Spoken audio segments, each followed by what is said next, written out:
My name is Eric Mintel. By night, I'm a professional jazz musician, but by even later at night, I investigate the paranormal. I, along with my team at Bucks County Paranormal Investigations, travel the country investigating all things paranormal.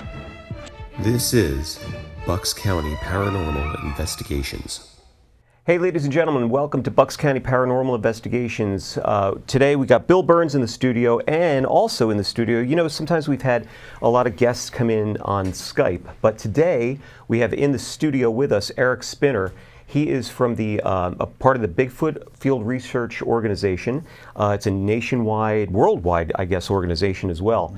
And we're going to talk to Eric about his early days getting into the paranormal, and mainly about what's been going on with Bigfoot in the New Jersey Pine Barrens. So, Eric. Hey. Great to see you, man. Great to be here. Thanks for inviting me. It's a pleasure to meet you both. So, you know, on the show, I always like to, you know, for our guests, just to kind of just a real quick encapsulation, because, you know, we only have 30 minutes, so it goes by real quick here, but you've got a lot of stuff to talk about. What got you into the paranormal, and especially Bigfoot? Well, I was taken to the movies at an early age up in Long Island by my father, who we went to see Sasquatch Legend of Bigfoot. And I'll remember the arm coming through the window to try to grab one of the miners in one of these, you know, segments that they had in the movie, and I didn't sleep for a month.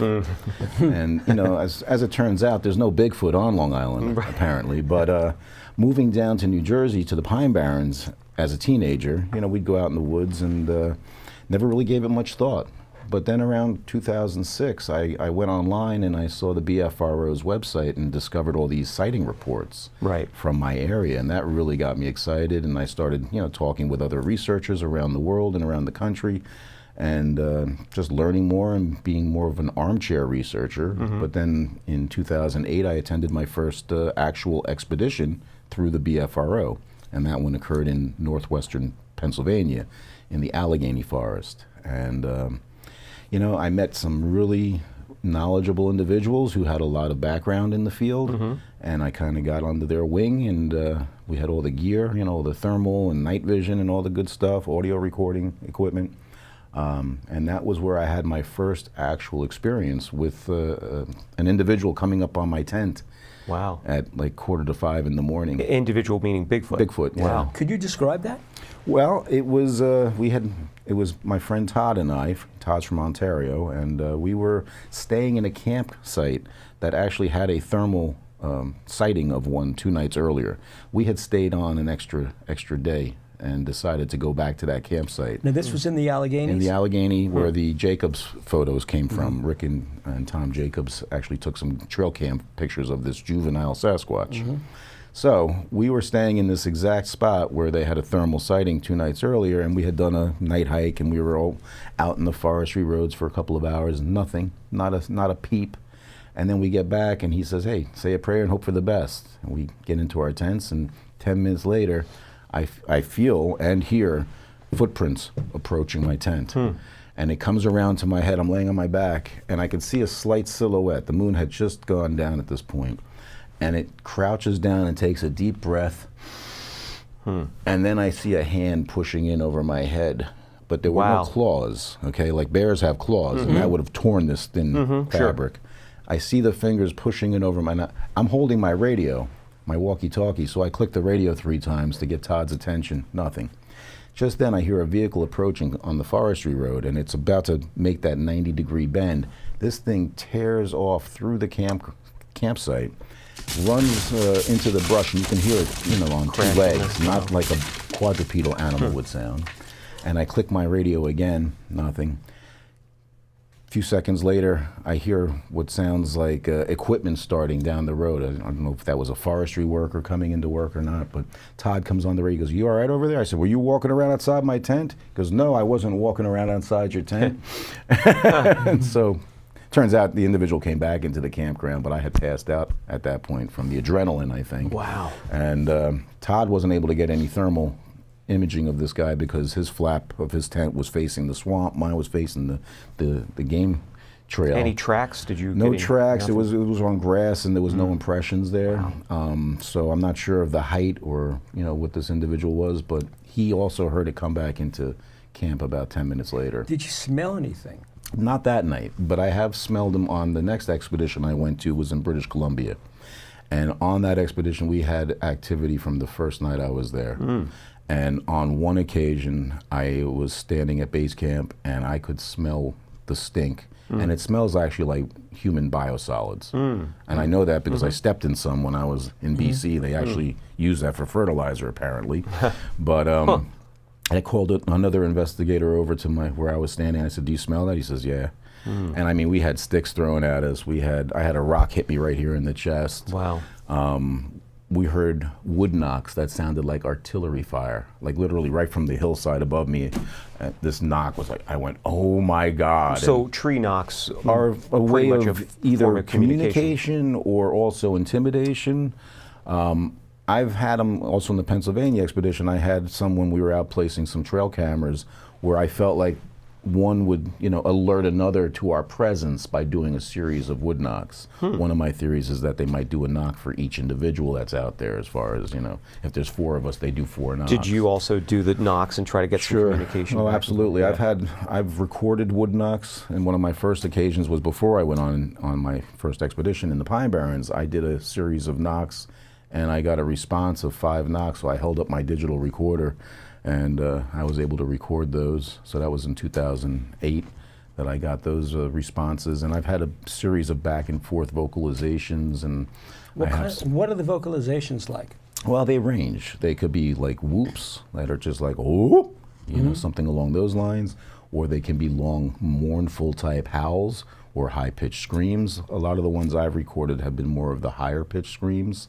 We recorded those on my inaugural expedition up in northern New Jersey in 2014.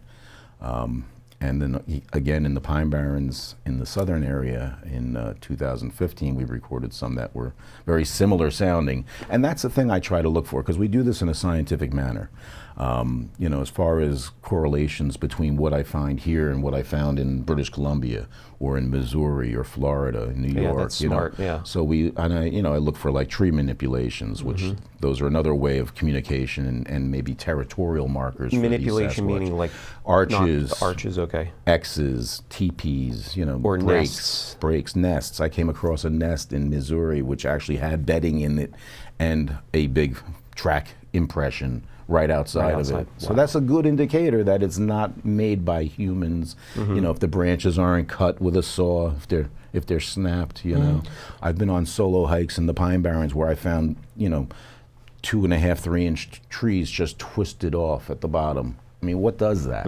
It's really unusual. You brought some tracks with you today. Now, we're going to get to these as well, but they're in the Pine Barrens. It's fascinating because there have been a lot of sightings there. I mean, of course, everybody knows the Jersey Devil, right? But why couldn't it be Bigfoot? Could be the same creature. I agree, and that's the funny part, because my research friend Art, who we co-founded the NASBRO. NASBRO is our other organization. And what is that now? That's North American Sasquatch Bigfoot Researchers Organization. Okay, it's a mouthful. It's a mouthful. we're on Facebook, of course, and we have a NASBRO.net. But we'll make sure that all the information's up here too. Appreciate it. Art, originally he's a kind of like a documentary guy. He was actually in the process of making a documentary on Jersey Devil when he started to do some of this research and put 2 and 2 together and realize, hey, you know what? People are probably misidentifying the Jersey Devil with a Bigfoot type individual out in the forest. Wow. And that was always my belief. Again, I'm very open to pretty much anything.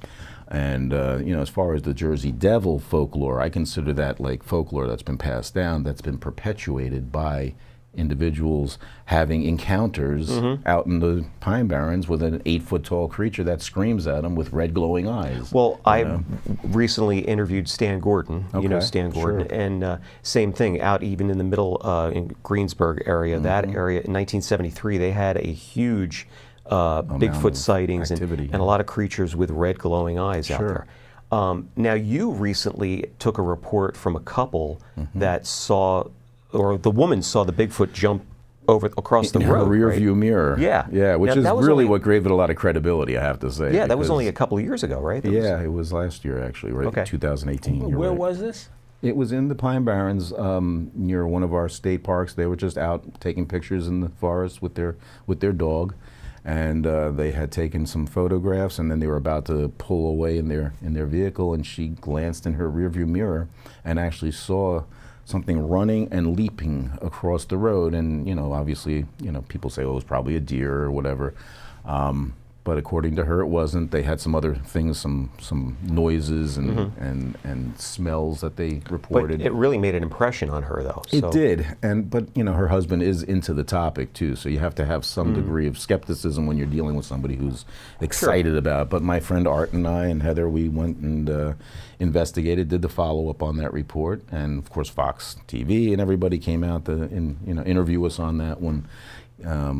But it was an interesting Did you get report. any castings, or did you find We didn't anything? find any track impressions. However, my friend Art and another research partner, John, and I were out last Saturday night, as a matter of fact. However, the weather wasn't conducive. So Yeah. Tell me about it was warm, but it was windy. So Yeah. we heard a few, branch snaps and things. There was a couple of, ATV riders that came through that kind of disrupted things somewhat. But aside from a couple of branch snaps, we didn't have any activity.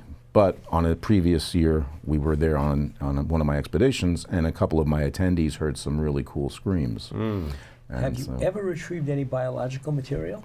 I have, but me personally, I have found some scat, which I never really got analyzed, and some hair fibers. That would be the key. One of the sets was provided to me by the state police from New Jersey because they located these hairs at a location where there was reported like drugs being dropped from the air, but there was like some type of violent type activity with blood and hair.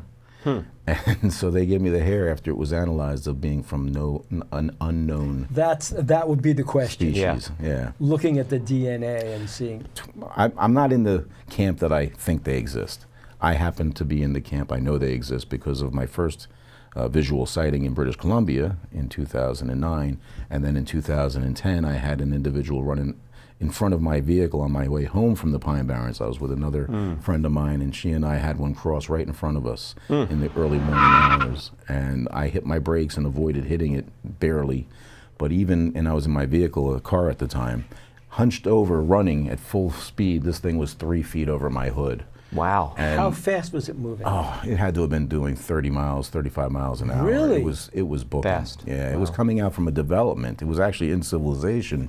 And the funny part was we were out there in the woods, doing our knocks and howls and called it because of weather. On the way home, though, this thing, it's just being in the right place at the right time is basically how it works. Well, I think they're also, their fear of man is kind of like diminishing, and they're going into populated areas where, what time of year was that? That was actually St. Patty's Day, okay. March So it's sort of, 18th it was. like end of winter, beginning of spring, sort of. Yeah. Looking for new food sources, possibly, maybe? They're opportunists, I feel. So they were probably, checking, this individual is probably in a development looking for food that's left out for either wild animals by people or food that's left out for people's Have animals. you gone back there to check it out? The next night that a customer of mine, actually his daughter-in-law had the exact same thing happen to her the following night. And then a year later, another woman going in the opposite direction had the same thing happened to her at the same location. So I was saying, and I always kid around, we should just sit here rather than go out in the woods. Right, yeah. Just put a trail camera here. Exactly. Has anybody done that? No. No. That probably would be a good idea. I've gone back there and I've just sat there, in the early morning hours just to listen. But again, it's a matter of timing. The way this individual was running, it would have crossed over the road and continued through another person's property and then wound up at high tension pole lines. And those are like a highway for animals to use, especially at night. Well, I know Bill and I want to get over there and do some kind of investigation too. Maybe we could go over there and check that out. Yeah, and I'd love to take you to where Absolutely. it happened and a couple of other places. So we have some tracks here. Now show us some of these now. I think most people... Talk about the science behind these as well. Well, the science involves, of course, how they differ from human foot impressions. Okay, so if you or I were to step in a muddy or sandy surface, we would leave an impression, but we have a transverse arch on our feet. Okay, Sasquatch or Bigfoot have a mid-tarsal break because their feet kind of basically go like this to give them more gripping ability. Okay, and most people have probably heard of the Patterson-Gimlin film, which is the film I quoted in the beginning with the movie I saw. This happens to be a track cast that was made at that sighting location by Bob and Roger.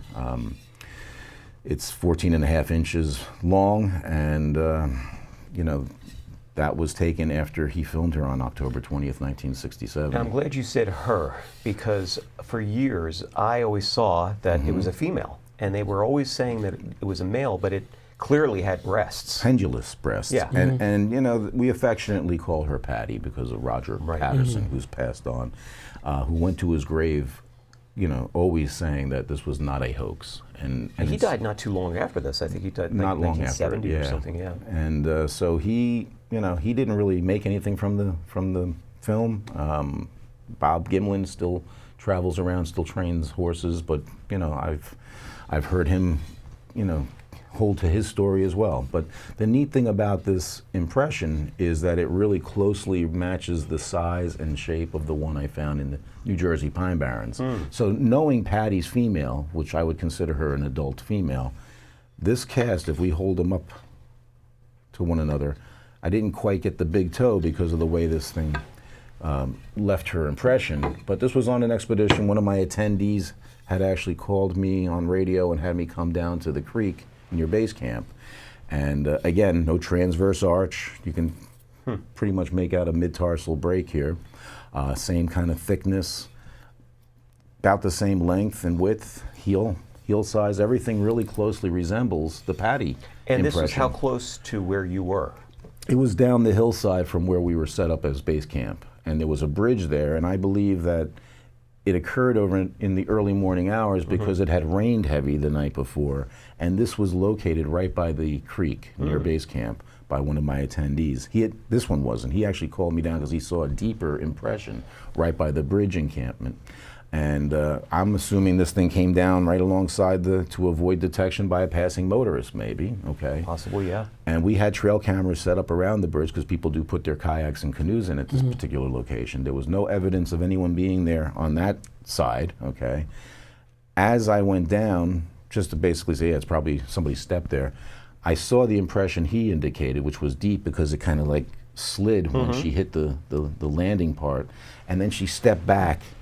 And there was a bush there, and I looked to my left, and I said, oh, and here's another one. And I went, that's great, because I was going to do a track casting demonstration for the attendees today, but now this is even better. We have actual casts.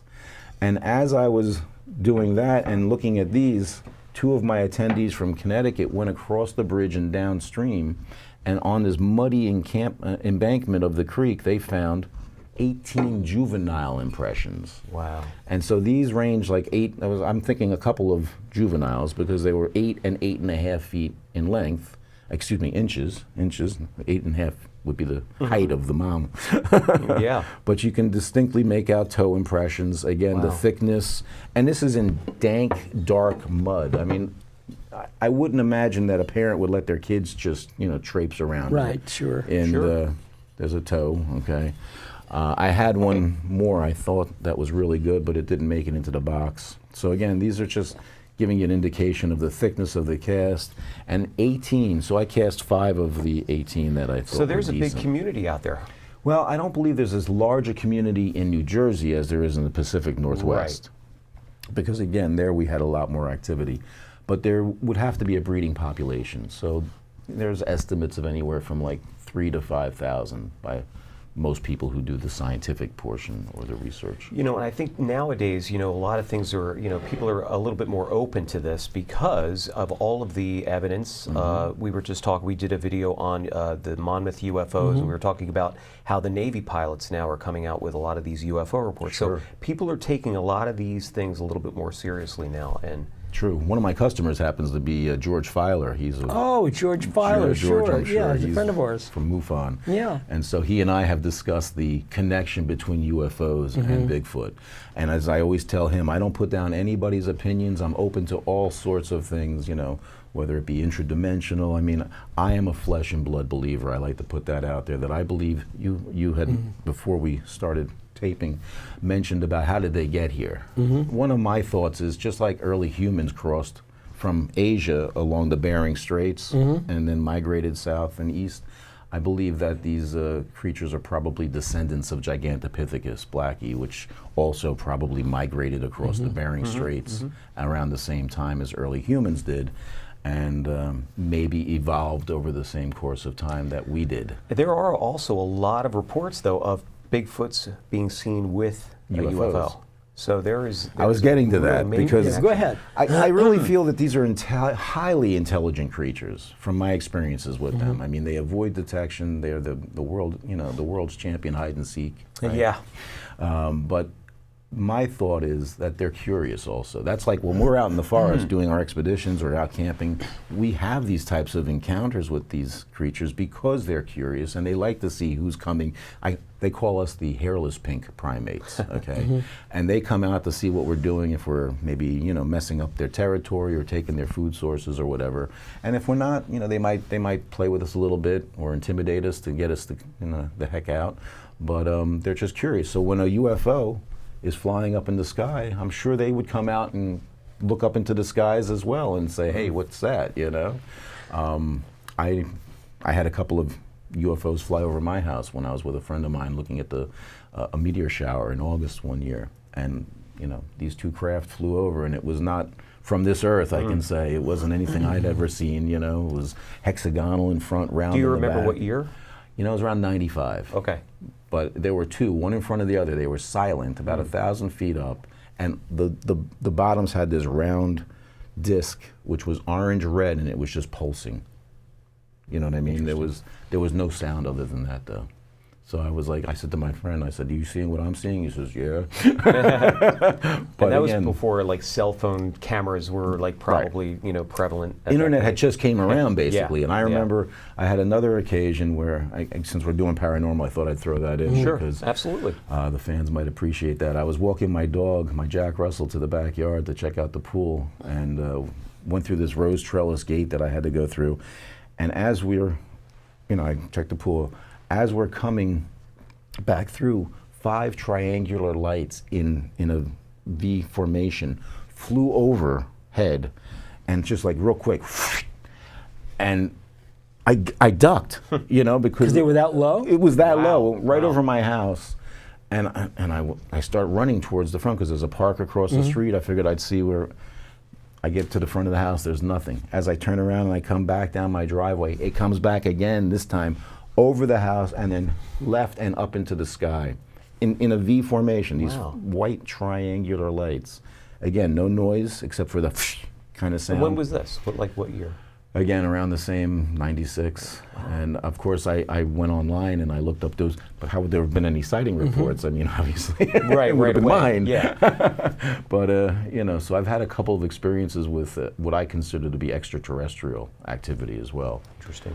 But does that answer your question, though, about how they came here? I mean, you were, I have. You have a other pet ideas, Well, no. you know. I have a pet theory that they were here first. yeah.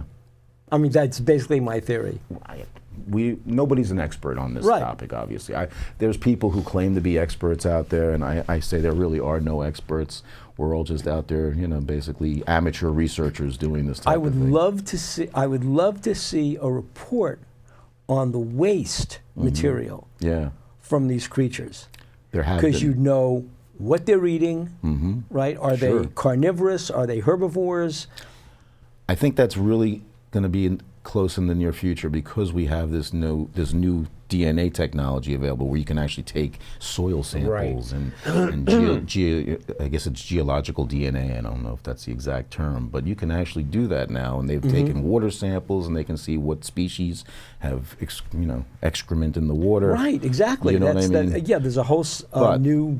There are reports where individuals report seeing them actually defecating in lakes. And I'm wondering if they do that specifically to avoid their Detection. Scat Yeah. being found by, I found plenty of bear scat in some of my travels. What I'd love from you, if you could send me the vocalizations, if you have those on recording. tape, sure. I would love it. I'll put this in the. They're actually on my phone. I have them on SoundCloud. That'd be great. SoundCloud. We have like a couple of minutes left. Couple minutes. I just wanted to show this one Yeah, because this is a big this is a boy. big one. Yeah. This is the big one from Walla Walla, Washington. It's just fun to say Walla Walla, Washington. But Paul Freeman was a ranger in Washington State, and I got this one from Dr. Meldrum. Jeff Meldrum gave this to me last May in Ohio. But that's the big boy. That's obviously that was in Walla Walla, Washington. Walla Walla, Washington. There's video footage of this individual as well. Wow.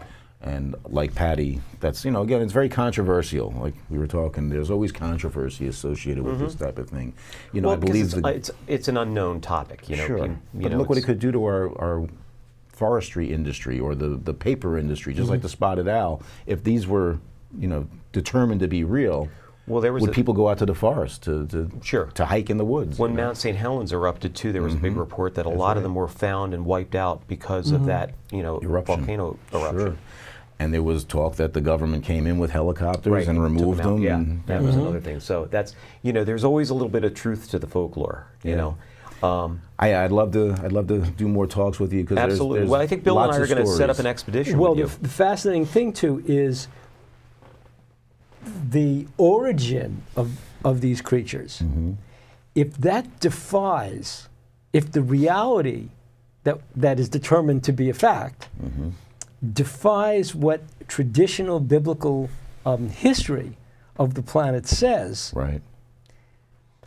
Of course you'd see where the government would say, you know what, we want to know about this. People see them, they're all crazy, they don't exist. People are looking at bears, they're looking at something else. No such thing. Yes. Because you want to keep the paradigm of our belief system in place. Even the religious organizations would frown upon that. Exactly. The church, the temple, you know. Well, let's do this. Let's set up an investigation. Let's set up an expedition and maybe go down and see where some of these were cast. I can take you to where I had my road crossing, and I can also take you where this couple had their encounter with, the individual that ran behind them. I think they also are fascinated with children because They are. The radio broadcaster Lam Lam Fear from Oklahoma told us the story, my wife and I, the story that that he and his sister were sitting in the back of their father's pickup truck. And these creatures came on the road, looked at them as if they were looking at another species entirely just to analyze it, and then they ran away. Yep. When the father came around to see what was going on. I used my children as bait when they were little. They used to come out with me, and I've recorded kids laughing and playing and stuff. So we have different ways of researching. Sure. I was going to bring gear with me, like the therm and the night vision and the audio recorders that we use. But we have some high tech. We'll do that when we go in the field. But that's what we'll do when we go there. A FLIR camera's a FLIR camera. Yeah, we'll do another episode in the field. Sounds good. All right? Good. So, ladies and gentlemen, Eric, thank you so much for being here today. Pleasure. What a great wealth Thanks, of knowledge. Eric. Thank you. Thank you so much. And ladies and gentlemen, join us next time. We've got some great, interesting guests coming on this season of Bucks County Paranormal. So we'll see you soon, and thank you so much.